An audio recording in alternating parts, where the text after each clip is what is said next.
Hello, this is TTV News broadcast on Tay Ninh radio and television station. Ladies and gentlemen, in the morning of September the 5th, Tay Ninh Province held the opening ceremony of the 2020 and 2021 academic year. Previously, all the preparations for the opening day were carefully prepared by schools across the province.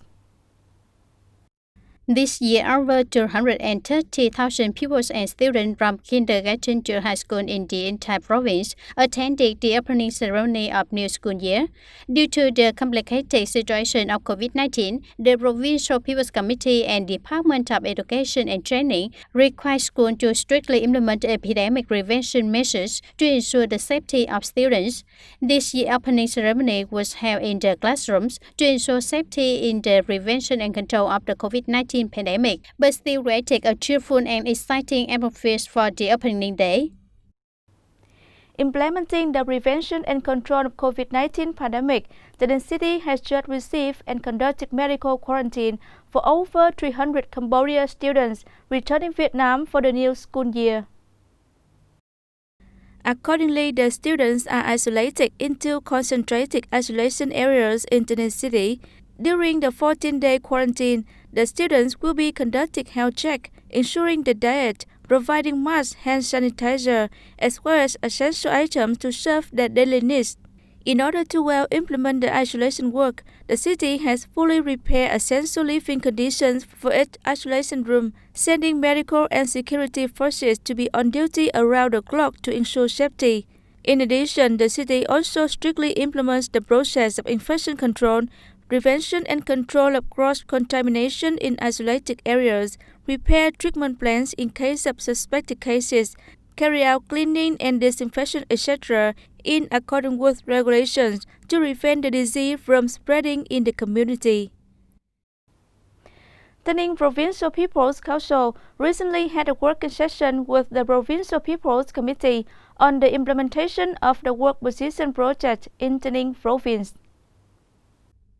Attending the session, there were Mr. Võ Đức Trọng, Vice Chairman of the Provincial People's Council, Mr. Nguyễn Mạnh Hùng, Permanent Vice Chairman of the Provincial People's Committee, and leaders related departments. According to the report of Director of the Department of Home Affairs, after 8 years of implementing the work position project, so far administrative agencies and public non-business units have been stably organized and arranged in the direction of streamlining organizational structure and efficiently operating. The number of career civil servants and public employees has decreased compared to 2012, but the quality is increasingly improved. However, the implementation of the work position project is still facing some difficulties. The previous inspection sessions of the legal department of the Provincial People's Council shows that many units were seriously lacking in personnel.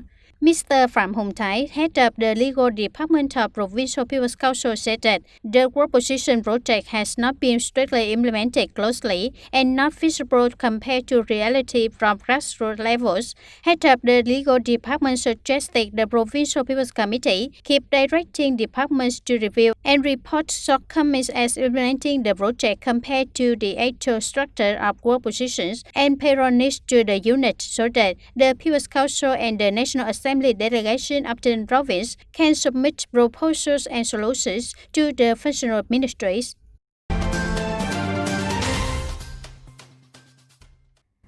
Nearly 5 years of implementing the resolution of the Party Committee of Tay Ninh Province aimed at restructuring the agricultural sector.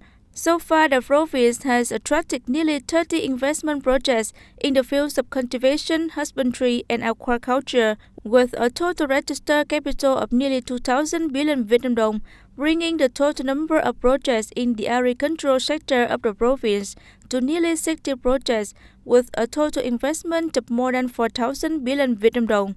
In 2019 alone, Tay Ninh has planned 18 production areas with an area of about 17,000 hectares in various districts to cultivate vegetables, poultry, and animal husbandry under high-tech models to provide long-term products according to the orders of food processing companies, including Tay Ninh Food and Na Foods, etc., thereby forming a long-term production linkage between farmers and processing and consuming enterprises.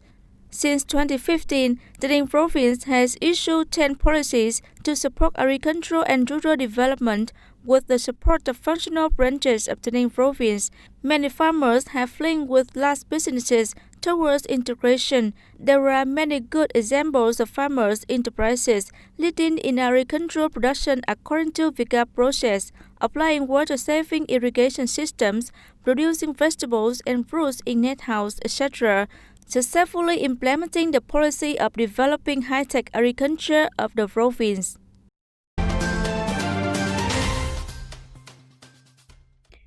According to the project determining and setting up landmarks for water source protection corridors in Tay Ninh Province, the province now has 141 lists of water sources need to create protected corridors. The number of approved landmarks in the whole province is over 54.3 thousand landmarks, including main and secondary landmarks. The minimum scope of the water resource protection corridor is specified in Decree number 43, dated May 6, 2015, of the government. The Tay Ninh Provincial People's Committee has reviewed and decided to choose the scope of the water resource protection corridor to ensure people's life and property, limit the causes of landslides and protect the bank stability. The project scope is the entire Tay Ninh Province, including 9 affiliated administrative units consisting of 6 districts, 2 towns and Tay Ninh City. The Standing Committee of the 11 People's Council of Tay Ninh City recently held its 12th session, term of 2016 and 2021. Mr. Mai Văn Hải, head of the Economic and Budget Board of Tay Ninh Provincial People's Council, attended the session. During the session, the participants discussed a number of proposals of Tay Ninh City People's Committee, including proposals on adding the 5-year medium-term portfolio in the period of 2021-2025 to the city budget capital, the addition of a 5-year medium-term portfolio for the 2016-2020 period, and additional capital plans for 2020, along with some other content. The sessions also voted Ms. Nguyễn Thị Thanh Thúy, head of Interior Division of Tay Ninh City, as an additional member for the 11 People's Committee of Tay Ninh City, term of 2016-2021.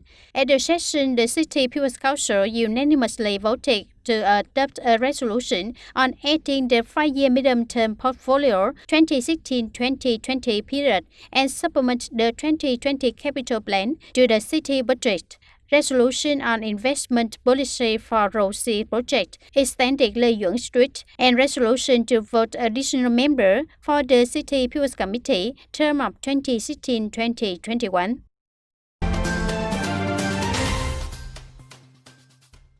Tay Ninh Provincial Youth Union recently held a training course on the One Commune, One Product program in 2020. The course took place with the participation of nearly 100 union officials and members of the youth cooperative groups, youth club doing business in the districts of Cô Dâu, Bến Cầu, and Trảng Bàng Thao. The program One Commune, One Product or OCOP is a national program implemented in the direction of mobilizing resources to synchronously implement solutions in order to develop one or several key products of each locality, contributing to bringing up to more efficiency in terms of economic, social, and environmental aspects, effectively implementing the group of criteria economy and production organization form in the national criteria for new rural construction. The OCOP program is also associated with the cooperative models in the 4.0 era. The youth and union members can access and yield referential capital from the cooperative policy to implement the program. In this period, the youth and union members are identified as the core force in implementing the program. Each of them must firstly understand the necessity and the basic principles in implementing the program, clearly understand development orientations of the province, and support programs of the state to implement the program effectively. With the knowledge gained from the training course, this is both the premise and motivation for each union member and youth to boldly implement the OCOP program in their locality. That's all for today, TTV News. Thanks for watching and see you next time.